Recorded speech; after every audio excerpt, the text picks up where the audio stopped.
28টি প্রকল্পের জন্য 1118 কোটি টাকা ব্যয়ে যে প্রকল্পগুলো তার শুভ উদ্বোধন করবেন পশ্চিম বাংলার মাননীয় মুখ্যমন্ত্রী শ্রীমতী মমতা বন্দ্যোপাধ্যায়। আমরা জানি আজকের এই আহুত কর্মসূচিতে বিভিন্ন অনুষ্ঠানের শিলান্যাস করবেন মোট 261টি প্রকল্পের জন্য 744 কোটি টাকা ব্যয়ে বিভিন্ন প্রকল্পের শুভ শিলান্যাস অনুষ্ঠান। আমি পশ্চিমবাংলার মাননীয় মুখ্যমন্ত্রী শ্রীমতী মমতা বন্দ্যোপাধ্যায় মহাশয়কে সানুরাগ অনুরোধ জানাই কোচবিহার জেলা প্রশাসনের পক্ষ থেকে এই প্রকল্পগুলোর শুভ উদ্বোধন এবং শুভ শিলান্যাস করবার জন্য।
উত্তরবঙ্গের 8টি জেলার মাননীয় মুখ্যমন্ত্রী মমতা বন্দ্যোপাধ্যায় কালিম্পং জেলার জন্য 34টি প্রকল্পের শিলান্যাস করতে চলেছেন, যার মোট আর্থিক মূল্য 304.91 কোটি টাকা।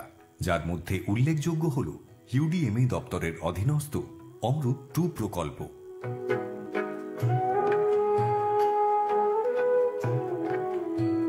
আজ মাননীয় মুখ্যমন্ত্রীর হাত ধরে উদ্বোধন হতে চলেছে 27টি নতুন প্রকল্পের, যার সর্বমোট মূল্য 30.02 কোটি টাকা। যার মধ্যে উল্লেখযোগ্য হল স্বাস্থ্য এবং পরিবার কল্যাণ বিভাগ অন্তর্গত মোট 6টি প্রকল্প। এছাড়াও রয়েছে পঞ্চায়েত এবং গ্রামোন্নয়ন দপ্তরের অধীনস্থ মোট 8টি প্রকল্প, যার আর্থিক মূল্য 160 লক্ষ টাকা।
মাননীয় মুখ্যমন্ত্রী মমতা বন্দ্যোপাধ্যায় জলপাইগুড়ি জেলায় একগুচ্ছ জনমুখী প্রকল্পের শুভ উদ্বোধন করলেন, যার 34টি প্রকল্পের মোট বরাদ্দকৃত অর্থের পরিমাণ 44,33,76,76,000 টাকা।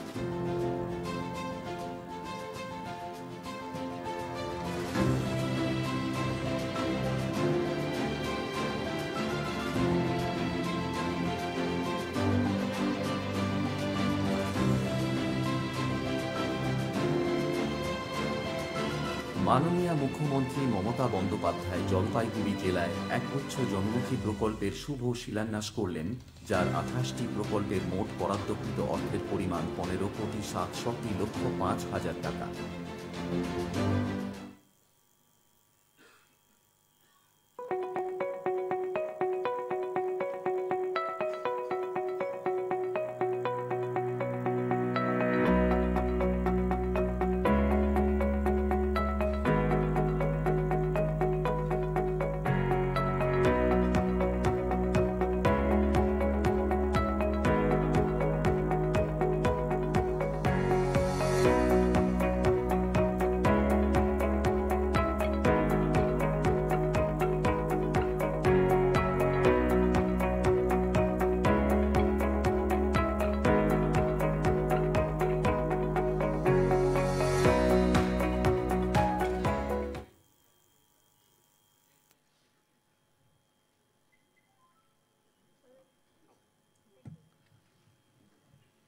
ধন্যবাদ। এখন উপভোক্তাদের বিভিন্ন সরকারি দপ্তরের সুবিধা প্রদান অনুষ্ঠান প্রদান করবেন পশ্চিমবাংলার মাননীয় মুখ্যমন্ত্রী শ্রীমতী মমতা বন্দ্যোপাধ্যায়। প্রথমেই আমি রূপশ্রী প্রকল্পের জন্য অর্চনা দাস,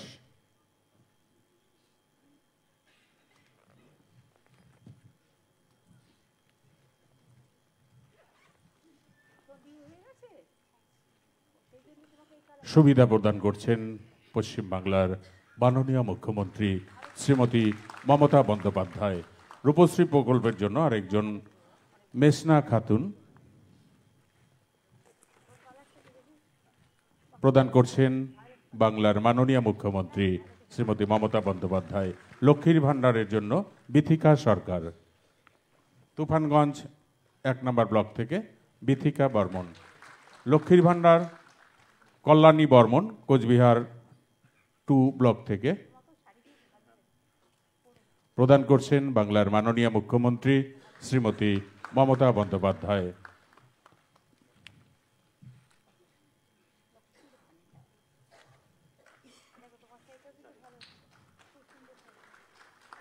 পূর্ণিমা বর্মন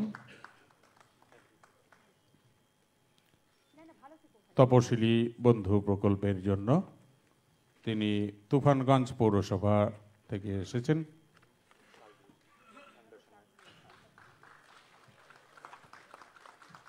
সুবিধা প্রদান করছেন বাংলার মাননীয় মুখ্যমন্ত্রী শ্রীমতী মমতা বন্দ্যোপাধ্যায়। জয়লোহার প্রকল্পে নিপেন ওরাও, তিনি কোচবিহার 1 ব্লক থেকে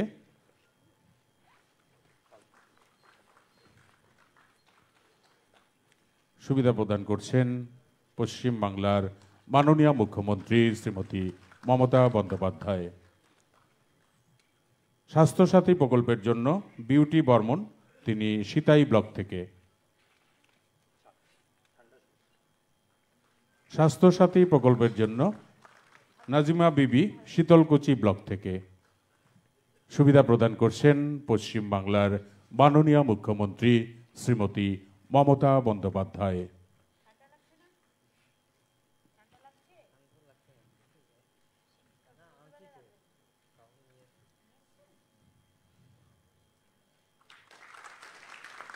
চোখের আলো প্রকল্পে বিনোদ বর্মন, মাথাভাঙ্গা 1 ব্লক থেকে।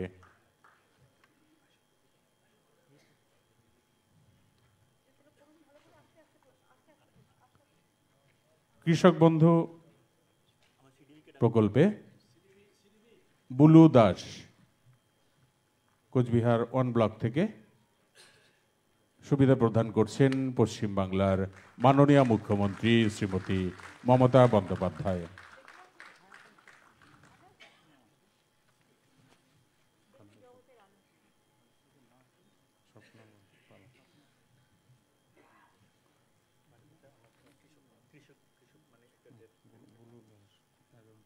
খাদ্য সাথী প্রকল্পের জন্য স্বপ্না পাল।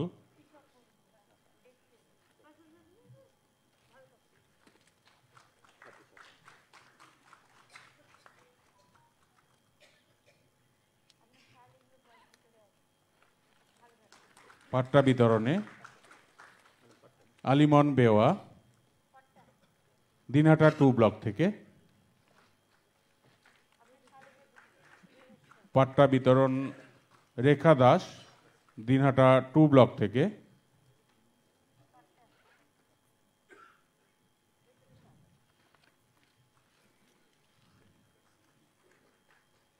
আরজুকা বিবি, দিনহাটা 1 ব্লক থেকে।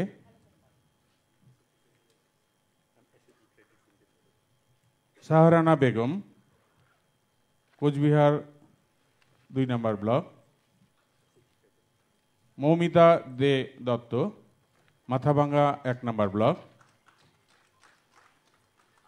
গীতশ্রী দে সরকার, কোচবিহার 1 নম্বর ব্লক। স্বপ্না পাটনি, কোচবিহার 2 নম্বর ব্লক।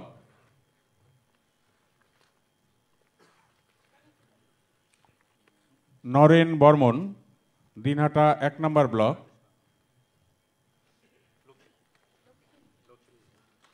সুরাইয়া পারভিন, কোচবিহার পৌরসভা। ঐক্যশ্রীর জন্য মাননীয় মুখ্যমন্ত্রী শ্রীমতী মমতা বন্দ্যোপাধ্যায় তার হাতে সুবিধা প্রদান করছেন। স্নেহা বর্মন, কাস্ট সার্টিফিকেট, তুফানগঞ্জ 1 নম্বর ব্লক থেকে প্রদান করছেন পশ্চিম বাংলার মাননীয় মুখ্যমন্ত্রী শ্রীমতী মমতা বন্দ্যোপাধ্যায়। কন্যাশ্রী K1 এই প্রকল্পে বাসনা দাস, কোচবিহার 1 নম্বর ব্লক থেকে।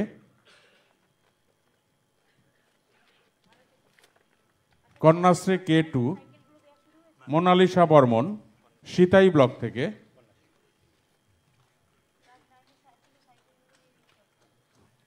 শিক্ষাশ্রী প্রকল্পের জন্য রাতুল সরকার, কোচবিহার পৌরসভা থেকে।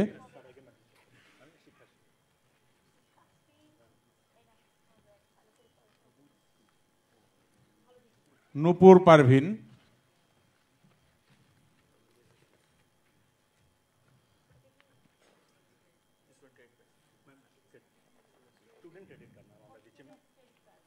সবুজশ্রী প্রকল্পের জন্য জিয়াদ হোসেন, কোচবিহার 1 নম্বর ব্লক থেকে।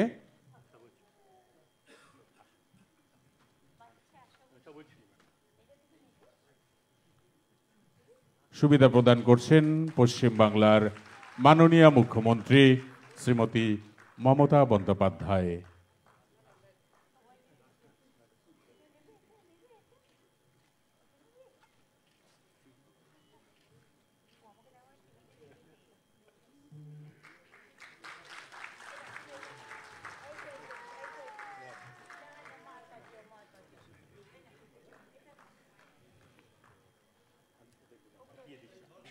সবুজ সাথী প্রকল্পের জন্য কোচবিহার পৌরসভা থেকে অর্কদেব মজুমদার প্রদান করছেন পশ্চিম বাংলার মাননীয় মুখ্যমন্ত্রী শ্রীমতী মমতা বন্দ্যোপাধ্যায়। এর সাথে আমাদের এই উপভোক্তাদের বিভিন্ন সরকারি দপ্তরের সুবিধা প্রদান অনুষ্ঠান এখানেই শেষ হলো। এবার মাননীয় মুখ্যমন্ত্রী শ্রীমতী মমতা বন্দ্যোপাধ্যায় মহাশয়ের অনুমতিক্রমে আমরা প্রশাসনিক সভা শুরু করতে যাচ্ছি। নমস্কার ম্যাডাম এবং যারা আজকে এই সভায় উপস্থিত আছেন, আমাদের ফিজিক্যালি কোচবিহার থেকে মাননীয় মন্ত্রীগণ, মাননীয় সাংসদগণ, মাননীয় বিধায়কগণ এবং জেলা পরিষদ এবং পঞ্চায়েতের প্রতিনিধিবৃন্দগণ, আমার সহকর্মী বৃন্দগণ এবং যারা ভার্চুয়ালি উপস্থিত আছেন 7টা জেলা উত্তরবঙ্গ জেলায়, দার্জিলিং, কালিম্পং, মালদা, উত্তর দিনাজপুর, দক্ষিণ দিনাজপুর, জলপাইগুড়ি, আলিপুরদুয়ার ওখানেও জেলা প্রশাসন এবং মাননীয় মন্ত্রীগণ, মাননীয় সাংসদগণ, বিধায়কগণ আছেন। কলকাতায় নবান্নায় যারা হেড অফ দ্য ডিপার্টমেন্টস, আমার সহকর্মী বৃন্দগণ আছেন, ডিজিপি আছেন, সকলকেই আমি আজকে এই সভায় আবার অভিনন্দন জানাচ্ছি। ইতিমধ্যে মাননীয় মুখ্যমন্ত্রী বিভিন্ন জেলায় 8টা জেলায় শিলান্যাস এবং উদ্বোধন নিজে হাতে করেছেন। তার সঙ্গে কিছু যে আমাদের সামাজিক ওয়েলফেয়ার যে স্কিমসগুলো আছে তার আন্ডারে যে বিভিন্ন সুবিধাগুলো ওনার হাত দিয়ে দিলেন। এখন আমরা আমাদের প্রশাসনিক এবং যে ডেভেলপমেন্ট মিটিং আছে এটা শুরু করছি। বিশেষ করে কিছুদিন আগে মাননীয় মুখ্যমন্ত্রী সবাই জেলা শাসক এবং ডিস্ট্রিক্ট অ্যাডমিনিস্ট্রেশনের সঙ্গে মিটিং করেছিলেন ভার্চুয়াল, যে আমাদের গুরুত্ব দেওয়ার, যেহেতু এটা এখন পিক ওয়ার্কিং সিজন, আমাদের মে অবধি বলা যায় কি আমরা যে বিভিন্ন ডেভেলপমেন্টে কাজগুলো করি এর মধ্যে আমাদের কমপ্লিট করার প্রয়োজন থাকে। তো আমরা বিশেষ করে পথশ্রী, বাংলার বাড়ি, আপস, এই আমাদের ফ্ল্যাগশিপ প্রোগ্রামস যেটা চলছে এবং আগামী দিনে আরও দ্রুততার সঙ্গে আমরা এটাকে কার্যকরী করব, এর উপরে বিশেষ নজর আমাদের সকলকেই দিতে হবে। তার ছাড়া ড্রিঙ্কিং ওয়াটার একটা বড় বিষয় যেটা আমাদের নজর রাখতে হবে, এবং আগামী গ্রীষ্মকালে যাতে জলের কোনো সমস্যা না হয় তাহলে স্থানীয় প্রশাসন, পিএইচই এবং যে অন্য ডিপার্টমেন্টসগুলো আছে, ইউডিএমএ, রুরাল ডেভেলপমেন্ট, সকলকে অনুরোধ করব যাতে এই ক্ষেত্রে নজর রেখে আমাদের এখন থেকেই প্ল্যানিং করতে হবে যে এলাকায় জলের ঘাটতি থাকে ওখানে যাতে আমরা মানুষের কোনো অসুবিধা না হয় এর ব্যবস্থা করা। এবং আমাদের মাননীয় মুখ্যমন্ত্রীর নির্দেশে কিছুদিন আগেই আমরা বিভিন্ন জেলায় সিনিয়র অফিসার্সকে ডিপ্লয় করেছি যারা বিভিন্ন বিকাশের কাজের মনিটরিং করছেন, যার মধ্যে আমাদের ফ্ল্যাগশিপ প্রোগ্রাম যেটা আমি বললাম, তার ছাড়া গ্রিভেন্স রিড্রেসাল একটা বড় বিষয়, এটা নিয়ে সিনিয়র অফিসার্স বিভিন্ন জেলায় যাচ্ছেন। তাছাড়া আমি রিকোয়েস্ট করব জেলা অফিসার্সকে, লাইন ডিপার্টমেন্টকে, যেভাবে আপনারা আগেও নির্দেশ পেয়েছিলেন, করেওছেন, আমাদের বিভিন্ন যে সরকারি পরিষেবা বিভিন্ন পরিকাঠামো থেকে দেওয়া হয় বা সাধারণ মানুষের হাতে আমরা দিই ডিপিটির মাধ্যমে, এটা ঠিক মতন মানুষের কাছে পৌঁছছে কি না এটা আমাদের দেখার প্রয়োজন। আমি অনুরোধ করব আমাদের health centre, ICDS centre, schools, paddy procurement centre, এখানে আমাদের জেলা প্রশাসনের লোকদেরকে ভিজিট করার প্রয়োজন এবং স্থানীয়ভাবে দেখা দরকার কি আমরা ঠিক মতন পরিষেবা দিতে পারছি কিনা। যদি কোথাও কোনো ঘাটতি থাকে ইমিডিয়েট ইন্টারভেনশন করে আমাদের পরিষেবাগুলোকে আরও উন্নত মানের দিয়ে নিয়ে যেতে হবে।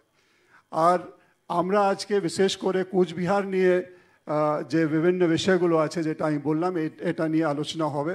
মাননীয় মুখ্যমন্ত্রী 8টা জেলায় সবাই উপস্থিত আছেন, তাদেরকেও নির্দেশ দেবেন কি আমাদের আগামী দিনে যাতে আমরা ডেভেলপমেন্ট কাজের ক্ষেত্রে আরও অগ্রগতি আনতে পারি এই ব্যাপারে কী কী ব্যবস্থা নিতে হবে এটা মাননীয় মুখ্যমন্ত্রী আমাদের সকলকে নির্দেশ দেবেন, মার্গদর্শন করবেন।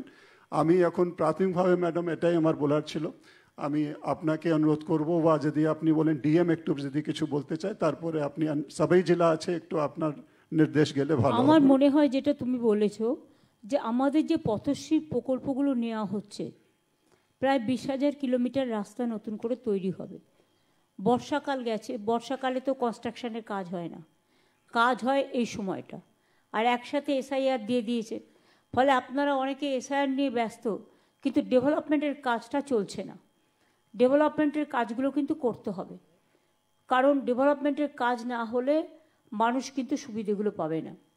আমি সব জেলায় যারা উপস্থিত আছেন, সব ডিএমকে, এসপিকে, এডিএম, বিডিও, এসডিও থেকে শুরু করে, ডিএসপি থেকে শুরু করে, আইসি থেকে শুরু করে আমার যত রাজনৈতিক নেতৃবৃন্দ, এমপি, এমএলএরা যারা আছেন, প্রত্যেককে আমার অনেক অনেক ধন্যবাদ জানাচ্ছি, কারণ তারা প্রত্যেকটা জেলার যে প্রোগ্রামগুলো আজকে শিলান্যাস করা হলো এবং উদ্বোধন করা হলো সেই প্রোগ্রামগুলো থাকার জন্য।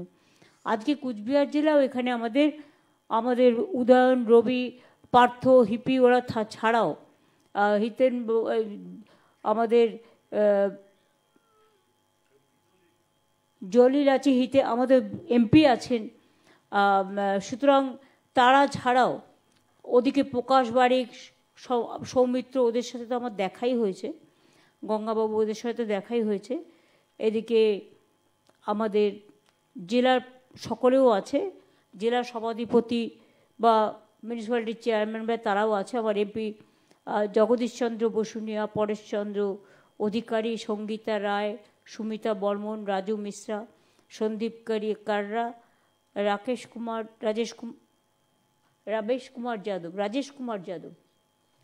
কুমার যাদব, ডক্টর সন্তোষ নির্মল কর থেকে শুরু করে আমাদের বিমলা বা এসপির সাথে তো আমার দেখা হয়েছে এক্ষুনি হাসিপাড়ায়, তাছাড়া অন্যান্য জেলারও প্রত্যেকটা ডিএমএস সকলেই আছেন। আপনারা সকলে ভালো করে কাজগুলো করুন। কুচবিহার জেলায় প্রায় আমার উদ্বোধন এবং শিলান্যাস মিলিয়ে কুচবিহার জেলায় 163টি প্রকল্প 540 কোটি 73 লক্ষ টাকা দেওয়া হয়েছে। দার্জিলিং জেলায় 224টি প্রকল্প 383 কোটি 51 লক্ষ টাকা দেওয়া হয়েছে। কালিম্পং জেলায় 61টি প্রকল্প 334 কোটি 93 লক্ষ টাকা দেওয়া হয়েছে। মালদা জেলায় 61টি প্রকল্প 293 কোটি টাকা দেওয়া হলো। উত্তর দিনাজপুরে 58টি প্রকল্প 151 কোটি 36 লক্ষ টাকা দেওয়া হলো। দক্ষিণ দিনাজপুরে 56টি প্রকল্প 60 কোটি টাকা। আলিপুরদুয়ারে 24টি প্রকল্প 21 কোটি 89 লক্ষ টাকা। মোট 689টি প্রকল্পে 1863 কোটি 57 লক্ষ টাকা এই শিলান্যাস এবং উদ্বোধনের মধ্যে দিয়ে আজকে এখানে করা হলো। আমি ডিটেলসটা বলছি না এই কারণে যে এর মধ্যে গুরুত্বপূর্ণ রাস্তা আছে, জল আছে, ইভেন কুচবিহারে অনেক সুস্বাস্থ্য কেন্দ্র আছে। এর আগেও অনেক কাজ করেছি, আর নতুন করে অ্যাডমিনিস্ট্রেটিভ মিটিংয়ে বলার প্রয়োজন নেই, আপনারা সকলেই জানেন। আমি বলবো যে কুচবিহার জেলা বর্ডার জেলা, আইন শৃঙ্খলা ভালো করে দেখে রাখতে হবে। কোনো মাতব্বরি বা কোনো অযথা হস্তক্ষেপ বর্ডার এরিয়াতে মানা যাবে না। এলাকা যাতে শান্তি থাকে, শান্তি শৃঙ্খলা সম্প্রীতি সব বজায় রাখতে হবে। আমার পাড়া আমার সমাধান, তার মধ্যে আমরা 8,000 কোটি টাকা খরচা করছি। এর মধ্যে প্রায় 4,000-এর বেশি টেন্ডার হয়ে গেছে। এই কাজগুলোকে ইমিডিয়েট শুরু করে শেষ করতে হবে, এটা যেন দেরি না হয়। এখানে যেমন গ্রামসভা, পঞ্চায়েত সমিতি, জেলা পরিষদ, মিউনিসিপ্যালিটিও আছে, সাথে জেলা অ্যাডমিনিস্ট্রেশন আছে। আমার কথা হচ্ছে সাইকেল, সবুজ সাথী, এটা যেন ক্লাস 9-এর ছেলে মেয়েরা ঠিকমতো পেয়ে যায়। তরুণের স্বপ্ন, যেটা 11 ক্লাসে আমরা এখন ট্যাব দিই, স্মার্টফোন দিই, সেটা যেন সবাই ঠিকমতো পেয়ে যায় টাইমে, যাতে দেরি না হয়। পথশ্রী আমরা যে 20,000 রাস্তা কিলোমিটার করছি, এবং আমরা আরবানেও 11,000 কিলোমিটার করছি। এগুলো পঞ্চায়েত ডিপার্টমেন্টে উলগানাথন হচ্ছে নোডাল এজেন্সি। এই কাজগুলো কোনো রকম বাধা না দিয়ে কাজগুলো যাতে তাড়াতাড়ি হয় সেটা লক্ষ্য রাখতে হবে। পিএইচির কাজ অনেক জায়গায় চলছে, অনেকটাই জলের, আগে 2 লক্ষ মাত্র বাংলায় গ্রামীণ জলের কানেকশন ছিল, এখন সেটা 99 লক্ষ হয়ে গেছে। আগামী দিন আমাদের টার্গেট আছে 1,57 লক্ষ সামথিং। সেই টার্গেটটাও আমরা আস্তে আস্তে করব, কারণ সেন্ট্রাল গভর্নমেন্ট ফান্ড বন্ধ করে দিয়েছে। আমি এখানে বংশীবদন আছে, আমাদের হরিহর আছে, আমাদের কামতাপুরী, রাজবংশী, ওদিকে নৌশাক শেড কমিটি, তাছাড়াও আমিনল, তাছাড়াও আরও অনেকে উপস্থিত আছে অন্যান্য কমিটিরও। তাদের সকলকে আমার অনেক অভিনন্দন জানাচ্ছি। অন্যান্যরাও যারা আছেন, কালকে তো আমাদের মিটিং আছে, ডিটেলসটা আমি ওখানে বলবো, এখানে তাই ডিটেলসে আমি যাচ্ছি না। আমি জানি বিডিওদের উপর প্রেশার পড়ছে, এসডিওদের উপর প্রেশার পড়ছে, এবং বিশেষ করে বিএলওদের ওপরেও প্রেশার পড়ছে, বিএলএদের ওপরেও প্রেশার পড়ছে। আপনারা দেখবেন সকলেই ওই কাজটাও করতে হবে, গভর্নমেন্টের ডেভেলপমেন্টের কাজও করতে হবে। এটা ইচ্ছা করেই করা হয়েছে, এমন একটা সময় চুজ করা হয়েছে যাতে ডেভেলপমেন্টটা স্টপ হয়ে যায়। কিন্তু ডেভেলপমেন্টের কাজটা হচ্ছে কন্টিনিউয়াস প্রসেস, কোনো কাজেই যেন গাফিলতি না হয়, এটা আমাদের সকলকে নজর দিয়ে দেখতে হবে। আর বিএলওদের সবাই সাহায্য করবেন, বিএলএদেরও এবং ডিএমদেরও বলবো, ভুলভাল অনেক সময় সার্ভার কাজ করে না, ভোট ঠিকমতো উঠছে না, একের জায়গায় আরেকজনের নাম উঠে যাচ্ছে, এরকমও অনেক কেস আছে। ধরুন বিয়ে হয়েছে একটা মেয়ে, সে শ্বশুরবাড়ি চলে গেছে, তার নামটার জন্য তোলার জন্য ফর্ম দেওয়া হচ্ছে না, যতদূর আমি জানি। তারপরে এটা ঠিক, যাদের নাম বাদ দিচ্ছে ধরুন বিহার বা ইউপির, যারা ভোট দেয়নি বিহারে গিয়ে, বিহারের ইলেকশনে, তাদের তো এখানে ভোট দেওয়ার অধিকার আছে, তাদের নাম কেন বাদ যাবে? সে আমাকেই দিক বা অন্যকেই দিক, সেটা তার নিজস্ব ব্যাপার। যারা ভোট দিয়েছে ওখানে তার নাম নিশ্চয়ই বাদ যাওয়া উচিত, কারণ একজন একটা জায়গাতেই ভোট দিতে পারে। কিন্তু যারা দিতে যায়নি, যারা এখানকার ভোটার, যারা পরিযায়ী শ্রমিক, তারা অনেকে বাইরে কাজ করেন, তাদের পরিবারগুলোর কাছ থেকে ডিটেলস নিয়ে তাদের ফর্ম ফিল আপ করুন। তাদের আর একটা কথা হচ্ছে, হিয়ারিং শুরু হলো, হিয়ারিংয়ে যদি কাউকে ডাকে যাবেন এবং যে কাগজপত্র চাইবে নিয়ে যাবেন। আমি আমাদের সরকারের পক্ষ থেকেও একটা মে আই হেল্প ইউ নামে একটা করে বুথ করছি। কবে থেকে বুথটা হবে মনে হচ্ছে? 12 তারিখ থেকে বুথটা হবে, অনেক জায়গায় শুরুও হয়ে গেছে। ফলে যদি আপনাদের কারো কোনো কাগজের অসুবিধে থাকে, সেই কাগজটা নিয়ে যাবেন দয়া করে। আর একটা কথা মনে রাখবেন, আমরা মানুষে মানুষে বৈষম্য করি না, ভেদাভেদ করি না। এই রাজ্যে সবার সমান অধিকার। আমি জানি অনেক রাজবংশী লোকেদের নোটিশ পাঠানো হয়েছিল আসাম থেকে, এবং আমরা সেটা নিয়ে তীব্র প্রতিবাদও করেছি। ডিটেনশন ক্যাম্পেও ওখানে প্রায় 12 লক্ষ হিন্দুর নাম বাদ গিয়েছিল এবং প্রায় 7 লক্ষ মুসলিমদের নাম বাদ গিয়েছিল। এখানেও নিজেরাই কাউকে কাউকে নিয়ে আসছে যারা ওপার বাংলার ভোটার, এখন যারা এসছে, এখন 24-এ। একদিকে বলছে এখানে নাকি সব বাংলাদেশের ভোটার, কোথা থেকে পেলে ভগবান জানে। বাংলাদেশ, ইন্ডিয়া, পাকিস্তান দেশ স্বাধীনতার সময় থেকেই 3টে রাষ্ট্র একটাই ভারতবর্ষে ছিল, এটা হচ্ছে ইতিহাস। দেশ স্বাধীন হওয়ার পর যার ইচ্ছে বাংলাদেশ থেকে বাংলায় এসছে, ইন্ডিয়াতে এসছে, যার ইচ্ছে পাকিস্তানে গেছে, কেউ বা গেছে ইন্ডিয়াতে। ইন্ডিয়া, পাকিস্তান, বাংলাদেশ 3টে রাষ্ট্র হয়ে গেছে। আর 1971 সালে যখন বাংলাদেশের মুক্তিযুদ্ধ হয়, তখন ইন্দিরা মুজিবুর রহমানের একটা চুক্তি হয়েছিল। তাতে বলা হয়েছিল 1971 মার্চ পর্যন্ত যারা এখানে এসছেন তারা প্রত্যেকে বৈধ নাগরিক। শরণার্থীরা কত কষ্ট করে ওপার বাংলা থেকে এসছে, দিনের পর দিন, অনেক ত্যাগ, অনেক কষ্ট সহ্য করে। সুতরাং তাদের আমি ভেবে পাই না বাংলায় কথা বলেই সে নাকি বাংলাদেশি। আরে বাংলাদেশ তো একটা আলাদা রাষ্ট্র, আর বাংলা তো একটা রাজ্য। ভাষাটা দুজনের এক হতে পারে। তো পাকিস্তানের যে উর্দু ভাষা, সে উর্দু ভাষায় তো আপনার ইউপির লোকেরাও কথা বলে, সে তো বিহারের লোকেরাও কথা বলে, আমাদেরও অনেকে আছে কথা বলে উর্দুভাষী যারা আছে, যারা পাকিস্তান আর পাঞ্জাব বর্ডার আছে, তারা পাঞ্জাবি, পাকিস্তানে একটা পাঞ্জাব আছে, আবার ইন্ডিয়াতে একটা পাঞ্জাব আছে। এগুলো হচ্ছে ইতিহাস। এটাকে বিকৃত করে সবাইকে একটা বাংলাদেশি তকমা লাগিয়ে দিয়ে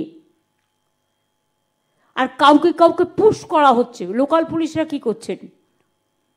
আপনাদের হাতের নাগাল থেকে কি করে বেরিয়ে যাচ্ছে। এই যে আমরা যে গর্ভবতী মাকে নিয়ে এলাম, তার পরিবারের 4 জন এখনো ওখানে আছে। তারা ইন্ডিয়ার সিটিজেন, কাগজপত্র আছে, তা সত্ত্বেও বিএসএফ ফোর্সফুলি তাদের পুশ ব্যাক করে দিচ্ছে। আর যারা রাজ্যের পুলিশ অফিসার, তাদের আমরা বলবো এত ভীতু হলে চলবে না। মারপিট করতে বলছি না, খুন খারাপি করতে বলছি না, অন্তত প্রোঅ্যাক্টিভ হন। নাকা চেকিংটা ঠিক মতো করুন। প্রচুর লেনদেন উধার হচ্ছে বর্ডার দিয়ে, এবং যারা বেশি সমালোচনা করে তারাই এটা খেয়ে যায়, আর দোষ হয় অন্য লোকের। সব মাছই মাছ খায়, সব পাখি মৎস্য খায়, দোষ হয় মাছরাঙার। এটা মাথায় রাখবেন। আর আমাদের প্রত্যেকটা বর্ণের, ধর্মের, জাতির, সম্প্রদায়ের এক একটা কালচার আছে নিজেদের। তাদের কালচার, তাদের সংস্কৃতি তারা রক্ষা করবেন। তাদের শাসন করার অধিকার কারো নেই। আর আমি রাজবংশী কামতাপুরী যারা ভাই বোনেরা আছেন, বা নৌশক শেঠ যারা আছেন, যারা সংখ্যালঘু, তপশিলীয়, আদিবাসীও, নমশূদ্ররাও, যাদের ওপর অত্যাচারটা বেশি হচ্ছে, তাদের বলবো চিন্তা করবেন না। বাংলায় ডিটেনশন ক্যাম্প আমি থাকতে আমি কোনো দিনই করতে দেবো না। তার কারণ হচ্ছে আমরা চাই মানুষ তার মর্যাদা নিয়ে, তার সম্মান নিয়ে বাঁচুক। আর আসাম গভর্নমেন্টের কোনো অধিকার নেই বাংলার লোককে চিঠি পাঠানো, কোনো ক্ষমতা নেই। আর পুলিশকেও আমার বলা থাকলো, অন্য রাজ্য থেকে এসে যেন আমার রাজ্যের লোককে গ্রেপ্তার করে নিয়ে যেতে না পারে, এটা আপনাদের দায়িত্ব দেখার। কোনো ক্রিমিনালকে কেউ অ্যারেস্ট করতে আসলে স্টেট গভর্নমেন্টের সাথে কথা বলুন। আমরা ক্রিমিনালদের নিশ্চয়ই অ্যালাউ করব না, কিন্তু সাধারণ মানুষের ক্রিমিনাল এক নয়। কাউকে ক্রিমিনাল বানিয়ে দেওয়ার আগে দেখতে হবে সত্যিই সে ক্রিমিনাল কিনা। কাউকে চোর বদনাম দেওয়ার আগে সত্যিই দেখতে হবে খুঁটিয়ে সে আদৌ চোর কিনা। যে কেউ যে কারোর নামে কিছু বলে ফেললো। আর সোশ্যাল নেটওয়ার্কটা তো এখন মানুষকে স্ক্রোল করার নেটওয়ার্ক হয়েছে। এর মধ্যে ভালো জিনিস নেই তা আমি বলবো না, নিশ্চয়ই আছে, তাদের আমরা শ্রদ্ধা করি। কিন্তু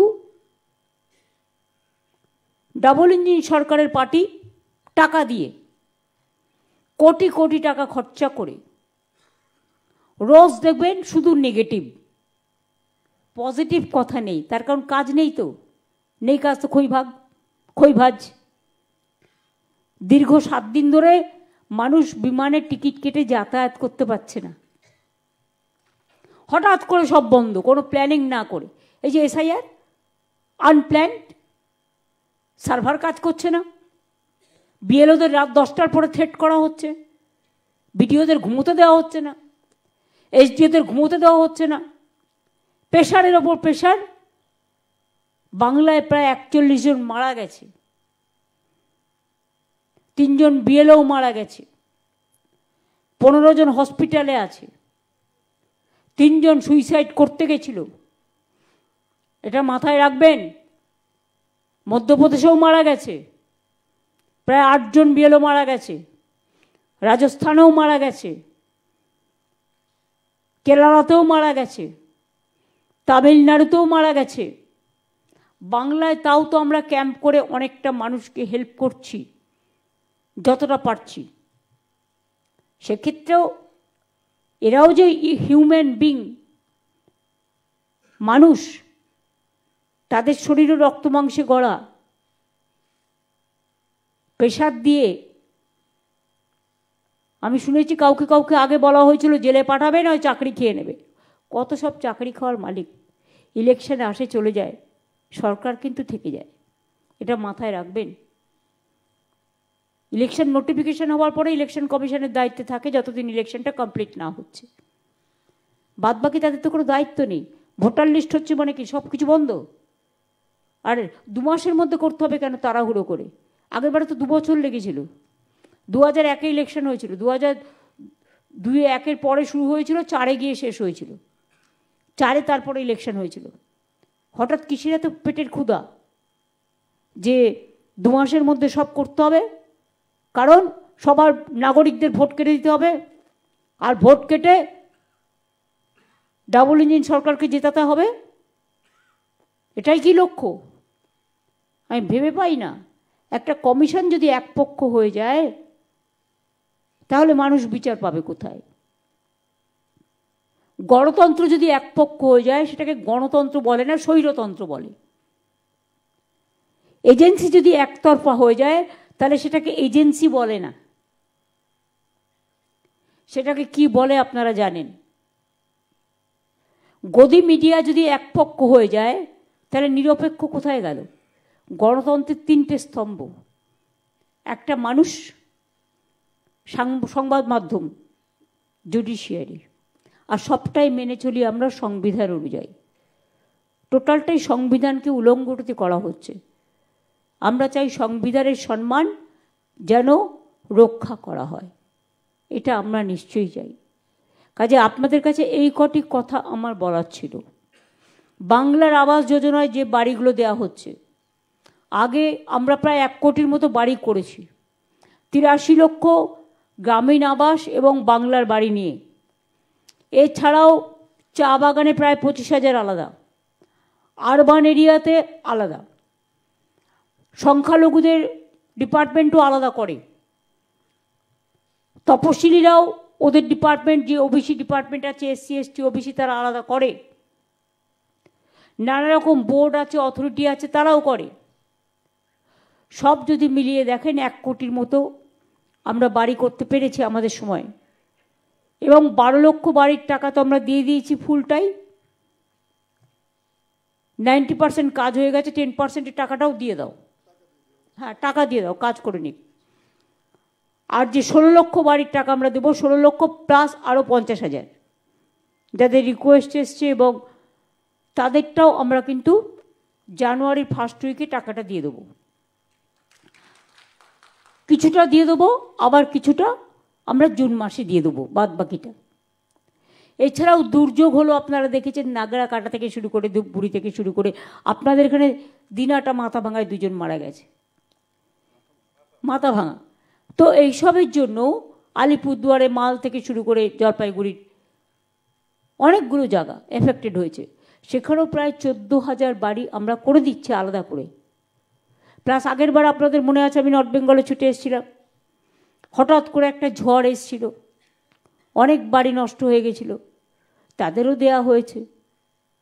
আপনারা জানেন এই কুচবিহার জেলায় আগে কি ছিল, এখন কি হয়েছে, নতুন করে বলার কিছু নেই। ইভেন 200 রাজবংশী স্কুলও হয়েছে নতুন করে। আলিপুরদুয়ারে 107 ভাষার স্কুলের জন্যও রেডি করা হচ্ছে।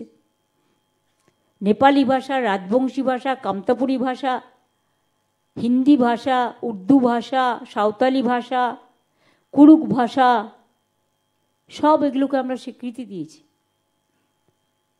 পঞ্চানন বর্মার সম্মানে ইউনিভার্সিটি তৈরি করেছি, মেডিকেল, কত কি করা হয়েছে নতুন করে। একটা বলে তো, কাল যেহেতু আমার পাবলিক মিটিং আছে বলে আজকে আমি ডিটেলস বলছি না এখানে।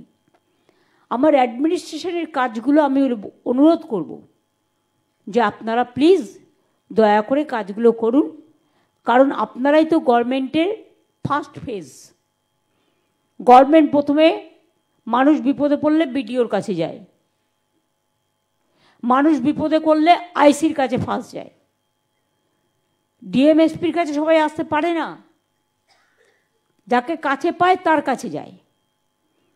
আর যে ক্যাম্পটা আমরা করছি 12 তারিখ থেকে অনেক জায়গায় শুরু হয়েও গেছে, প্রয়োজনীয় সাহায্য করবার জন্য। ধরুন আপনার একটা কাগজ নেই, কাগজটা আপনি চাইবেন, চেষ্টা করবে দেবার, আপনার যা কাগজ আছে তাই নিয়ে আসলেই হবে।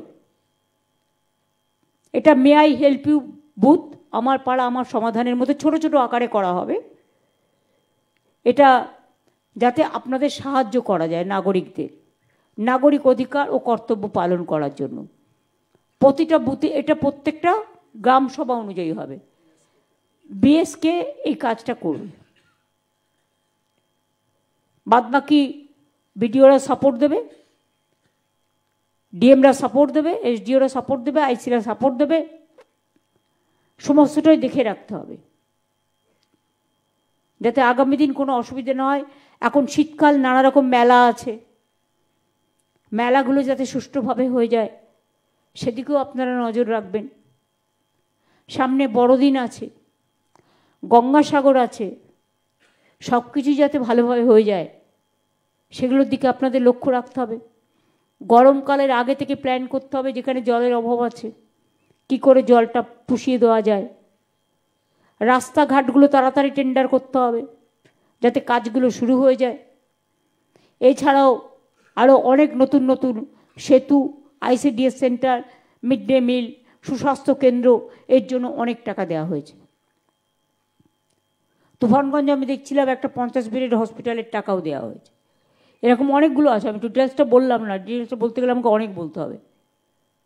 সুতরাং এগুলো সবাই মিলে ভালো করে করুন, আমার এটুকুই আপনাদের কাছে বলার। কুচবিহার টাউনটাকেও তো হেরিটেজ টাউন করার ব্যবস্থা হয়েছে, কাজগুলো ত্বরান্বিত করতে হবে। এবং আপনারা জানেন এখানকার মদনমোহন মন্দির বলুন, শিবযজ্ঞ মন্দির বলুন, ওদিকে জল্পেশ শিব মন্দির বলুন, ওদিকে দেবী চৌধুরানী মন্দির বলুন, প্লাস আমরা 10,000-এর মতো বেরিয়াল গ্রাউন্ড আমরা প্রাচীর করে দিয়েছি। যারা উন্নয়ন করতে চায়, আমি নিজে নাখোদা মসজিদের গেট করে দিয়েছি, 16 মসজিদ আমার এলাকায় অবস্থিত, আমি করে দিয়েছি। ইমামরা মুয়াজ্জমরা টাকা পায়, ওয়াকফ নিয়ে অনেকে উল্টোপাল্টা কথা বলে বেড়াচ্ছে, এটা আমাদের আইন নয়, সেন্ট্রাল আইন। আগেই এটা আপলোডেড ছিল, এখন সুপ্রিম কোর্টের নির্দেশে আমরা কোর্টে কেস করেছিলাম, তখন ওরা কিছুটা সংশোধন করেছে, তাতে বলেছে এটা মতোয়ালিরা তুলবে। তা মতোয়ালিরা রেকর্ড তুলবে, মতোয়ালি তো আপনাদেরই লোক, আর স্টেট গভর্নমেন্টকে তারপরে সে রেকর্ডটা দেবে। সুতরাং আমার এখানে কখনো আমরা কারো সম্পত্তি কেড়ে নেব, কারো মন্দির মসজিদ গুরুদ্বারা গির্জা কেড়ে নেব, জায়ের থান মাজির থান কেড়ে নেব, পঞ্চানন বর্মার জায়গা কেড়ে নেব, এসব ভাববার কোনো কারণ নেই। কারণ আমরা রাজনীতি পরে করি, আগে মানবিকতা করি। এটাই আমাদের শিখিয়েছেন সকলে। মনুষ্যত্বই মানুষের আসল পরিচয়, মান এবং হুঁশ। এটাই ছোটবেলা থেকে শিখে এসেছি, এটাকে পরিবর্তন করতে পারবো না।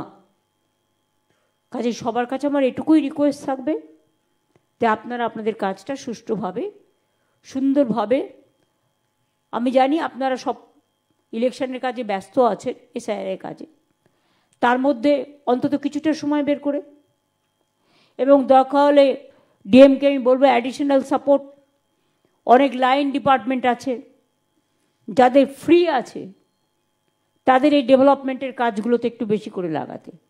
নতুন ডিএম এসছে, নতুন করে ইন্টারেস্ট নিয়ে কাজ করবে। নতুন এসপিও এসছে, আমি তাকেও বলে যাব ছিটমহল থেকে শুরু করে যত বর্ডার এরিয়া আছে নিজেও ভিজিট করে নেবে আর দেখেও নেবে ভালো করে। আর আইসিদেরও আমি বলবো প্রত্যেকটা এলাকায়, আগে আমরা দেখতাম ছোটোবেলায় পুলিশের ভ্যান 3-4 বার করে টহল দিত এলাকায়, এখন টহল দেওয়া বন্ধ হয়ে গেছে। টহলটা দিন, রাতে যখন একটা মানুষ, আমি নিশ্চয়ই বলবো না 24 ঘন্টা জেগে থাকুন, সেটা কখনো কখনো ক্রাইসিসে হয়ে যায়, কোনো একটা দুর্ঘটনা ঘটে গেল। কিন্তু সবাইকে হ্যাপি নিউ ইয়ার এবং মেরি ক্রিসমাস বলে সকলকেই ভালোবাসা জানাচ্ছি। ভালো থাকবে।